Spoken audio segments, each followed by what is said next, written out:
There is always more to the story. Every episode has history behind it. Visible or invisible, a backdrop against which events unfold. In this encounter between Jesus and a man possessed by demons, this wildly cinematic and oddly detailed episode, friends, it is fraught with background. Before Jesus and his disciples walked into that graveyard, before they even climbed into the boat to cross over the Galilean Sea, the writer of this gospel was already hinting at the layers, both personal and political, that would give meaning and weight to this story. Let's go across to the other side, Jesus said to his disciples one afternoon. And the words, other side, must have hung heavy in the air.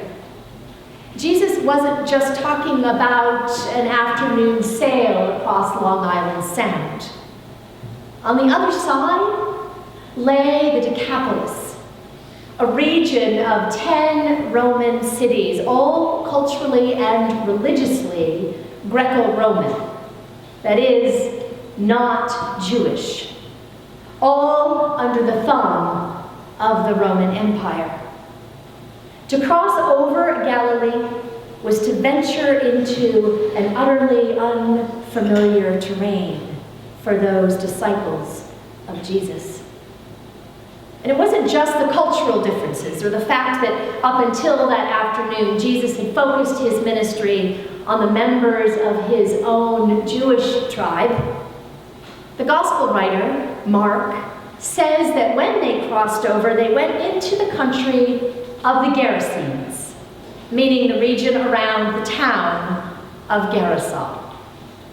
Now, according to a first century Jewish historian named Josephus, Gerasa had been ransacked by a Roman legion sometime prior to Jesus' visit. It's not clear exactly what triggered the incursion, what slight, small or large, against the emperor. But in his written account, Josephus reports that 1,000 of the town's men were publicly executed, women and children taken into slavery, and the town itself plundered and then burned to the ground.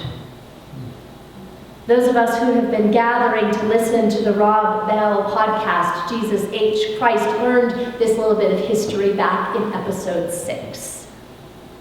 It was a devastating assault. So to mention the region of the Gerasenes was to invoke that history.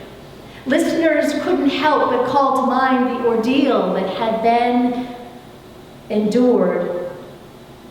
It would be a little bit like saying, let's go to Sandy Hook, or to the lower 9th Ward, or to Ferguson.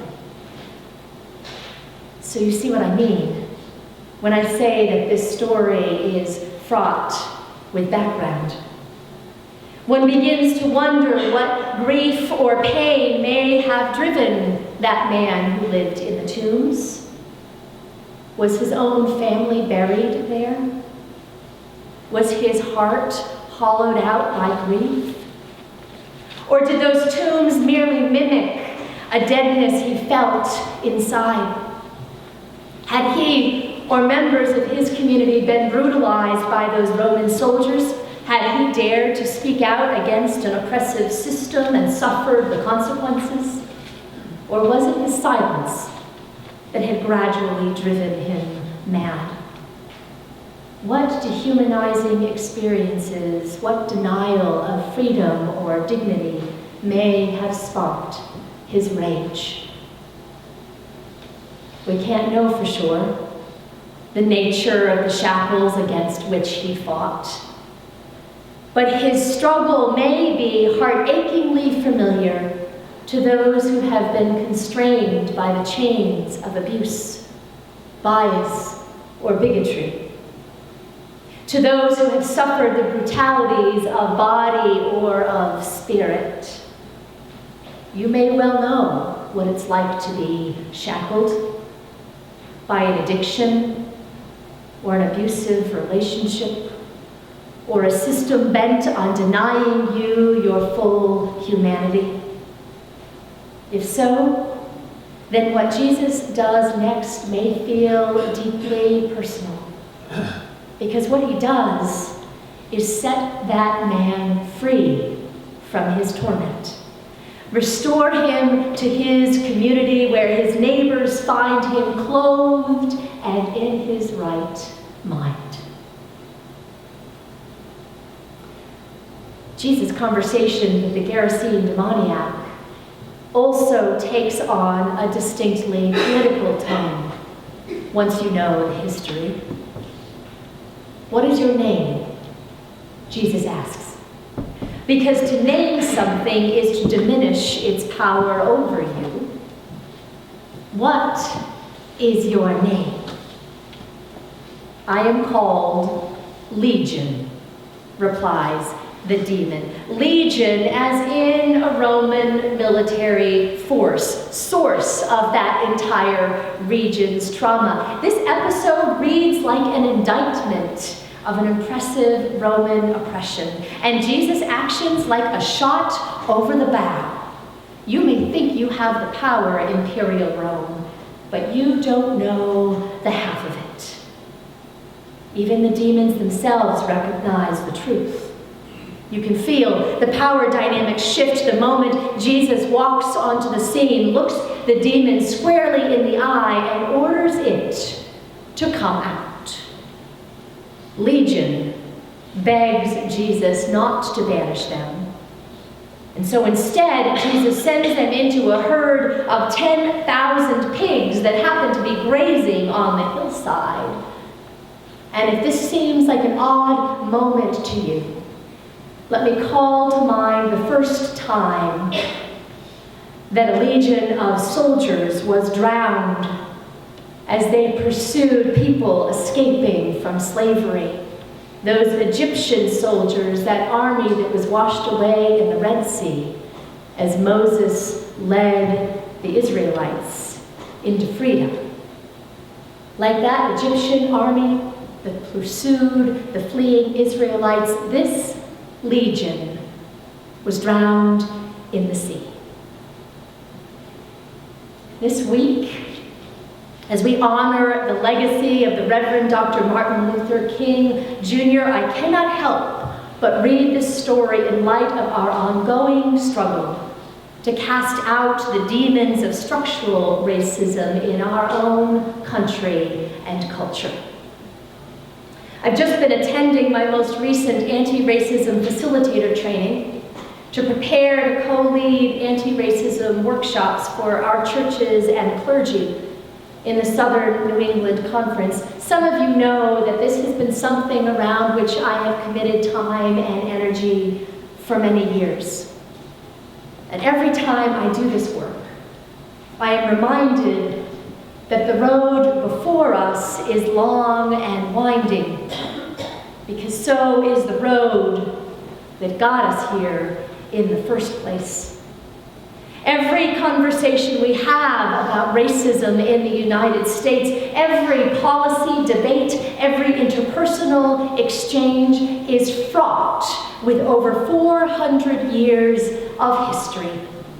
400 years of actions, often systematic, sometimes unconscious, always devastating, that have been taken to defend the economic prosperity and the political power of a white male elite.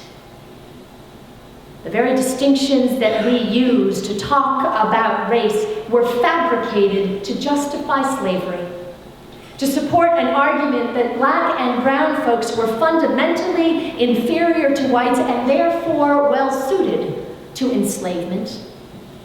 So that even when slavery was abolished, that myth remained. the myth of inferiority that has plagued our country ever since. In the wake of World War II, the Federal Housing Commission used the color of residence in a neighborhood to define that neighborhood's value, determining before integrated communities even had a chance to establish themselves that the very presence of Black and brown folk would, by definition, decrease the value of the homes in that neighborhood, further stitching inequality into the very economic fabric of our nation.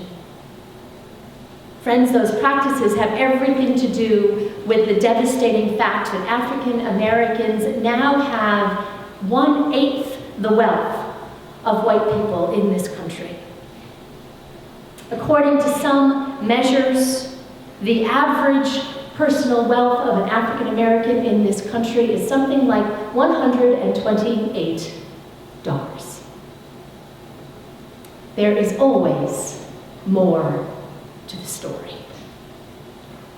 It's why I keep saying yes to requests to lead workshops, to invitations to keep training, because it is one of the best ways I know to learn to recognize and name the demons that plague us, so that they may one day be banished.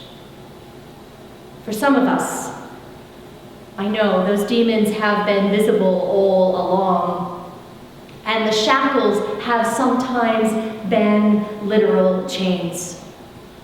How many African American men languish in prison, victims of a system that punishes Blackness with disproportionately higher conviction rates and longer sentences? We know the story and realize there is much to do. Indeed, the shackles are not always visible.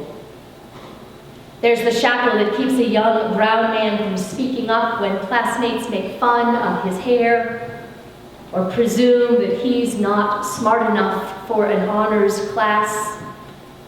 The microaggressions that Black and brown students in our own Staples High School suffer every day have been witnessed to by students who wrote essays last spring on the topic of microaggressions. It is a helpful, if painful, reminder that even in this community full of people who are well-intended and committed to justice and inclusion, that even here we stumble and we fail our Black and brown neighbors every day. We rage against these chains, or we should, all of us. And I am convinced the shackles of systematic racism keep us all from flourishing, whether we realize it or not. My seminary, my alma mater, Chicago Theological Seminary, has a button that reads, "If you don't think racism exists, you're white." Beloved in Christ, this is a hard truth. Some of us have had the privilege of remaining blind to the demons that inflict such suffering on too many of God's beloved children. Our culture has trained us to see white as normal and everything else as extraneous.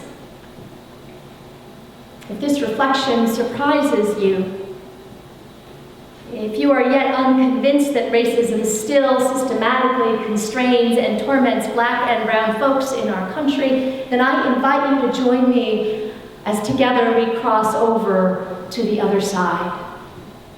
I invite you to join me this afternoon as we hear the keynote by Carol Anderson at our celebration just up the street. I invite you to join me this fall as we travel to Montgomery, Alabama. Plans are now taking shape for an interfaith community-based journey to that region, I think in October of this year, where we will dig into some of the history, confront the pain, and so begin to equip ourselves for this ongoing work of banishing the demons and rebuilding God's beloved community. I will keep you posted as those plans take shape. Beloved in Christ, here's the truth. there is yet more to this story.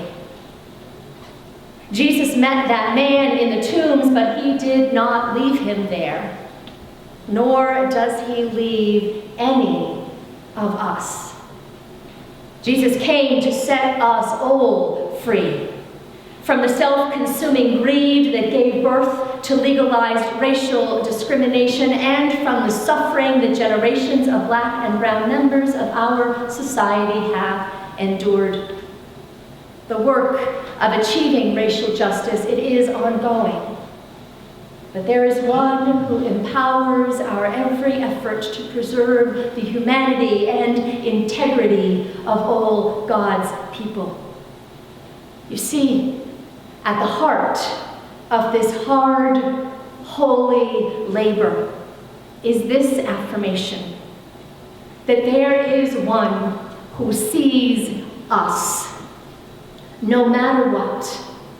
One who crosses over the sea, walks right into the land of the dead to name our demons and cast them into the sea. Whatever your torment, whatever the shackles that bind you, hear this. Jesus knows the difference between us and our demons.